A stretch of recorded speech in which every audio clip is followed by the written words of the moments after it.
Enosh Bible की उत्पत्ति की पुस्तक में वर्णित एक महत्वपूर्ण पात्र है।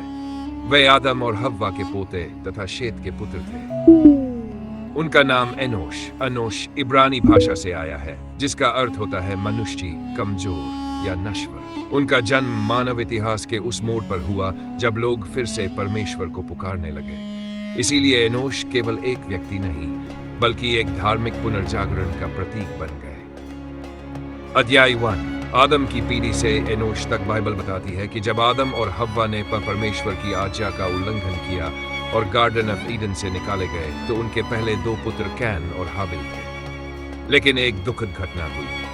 कैन ने ईर्ष्या के कारण हाबिल की हत्या कर दी। इससे आदम और हव्वा बहुत दुखी हुए, मगर परमेश्वर ने उन्हें एक और पुत्र दिया और आदम फिर अपनी पत्नी से मिला और वह एक पुत्र को जन्म देकर कहने लगी, ईश्वर ने मुझे हाबिल के स्थान पर एक और वंश दिया है। उत्पत्ति 2 शेत धर्मी व्यक्ति था और उसके वंश में एनोश का जन्म हुआ। अध्याय 2 एनोश का जन्म, एक नई शुरुआत। और शेत के यहाँ भी एक पुत्र उत्पन्न हुआ और उसने उसका नाम एनोश रखा। उसी समय लोगों ने यहोवा से प्रार्थना करना।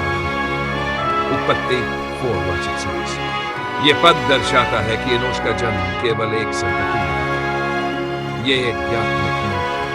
इससे पहले शायद लोग धीरे धीरे परमेश्वर से दूर हो गए, लेकिन एनोश के समय में लोगों में ये भावना जागृत हुई कि उन्हें परमेश्वर की आवश्यकता है। उन्होंने यहोवा का नाम पुकारना यानी आराधना और प्रार्थना करना शुरू किया। एनोश के समय में पहली बार व्यवस्थित धार्मिक जीवन की शुरुआत होती है। अध्याय 3 यहोवा का नाम पुकारना क्या था?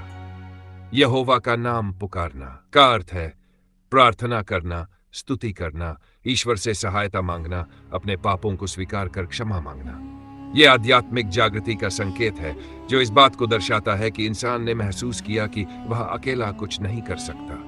उसे परमेश्वर के मार्गदर्शन की जरूरत है।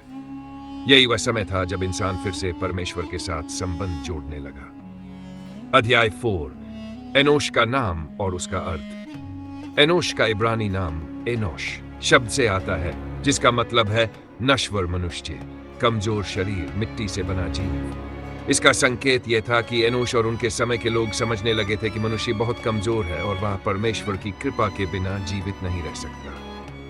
यह विनम्रता की भावना बाइबल में बहुत महत्वपूर्ण मानी जाती है। अध्याय 5 अनुजीवन। शेत यल्ताई वर्ष का था जब उसके यहाँ एनोश उत्पन्न हुआ। शेत एनोश के जन्म के बाद 75 वर्ष तक जीवित रहा और उसके और भी पुत्र और पुत्रियां हुए। एनोश 95 वर्ष तक जीवित रहा और फिर उसकी मृत्यु हो गई। उत्पत्ति 5 एनोश का जीवन काल 95 वर्ष रहा। वे उस युग के लोगों में एक थे जिन्होंने परमेश्वर की ओर लोगों का ध्यान खींचा। उनका वंश आगे जाकर हनोक, फिर नूह और फिर अब्राहम तक पहुंचता है। अध्याय 6 एनोश की आत्मिक विरासत। यद्यपि बाइबल एनोश के बारे में बहुत अधिक जानकारी नहीं देती, परंतु उनके जीवन से 3 महत्वपूर्ण बातें सीखी जा सकती हैं। 1 परमेश्वर को पुकारने की आवश्यकता। जब दुनिया अंधकार में हो जाती है, तब हमें परमेश्वर की ओर लौटना चाहिए। विनम्रता। एनोश नाम खुद हमें सिखाता है कि मनुष्य कितना छोटा है और ईश्वर कितना महान है। आध्यात्मिक शुरुआत। उनके समय में सार्वजनिक आराधना और प्रार्थना सभाएं शुरू हुई। यही से धार्मिक समुदायों की नींव रखी गई।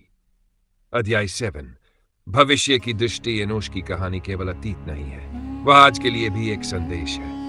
आज जब संसार में अराजकता, दुख और पाप बढ़ रहा है, तो हमें फिर से उसी एनोश की पीढ़ी बनने की जरूरत है। हमें वापस परमेश्वर के पास लौटना चाहिए। जो कोई यहोवा का नाम लेगा वह बचाया जाएगा। योएल। निष्कर्ष।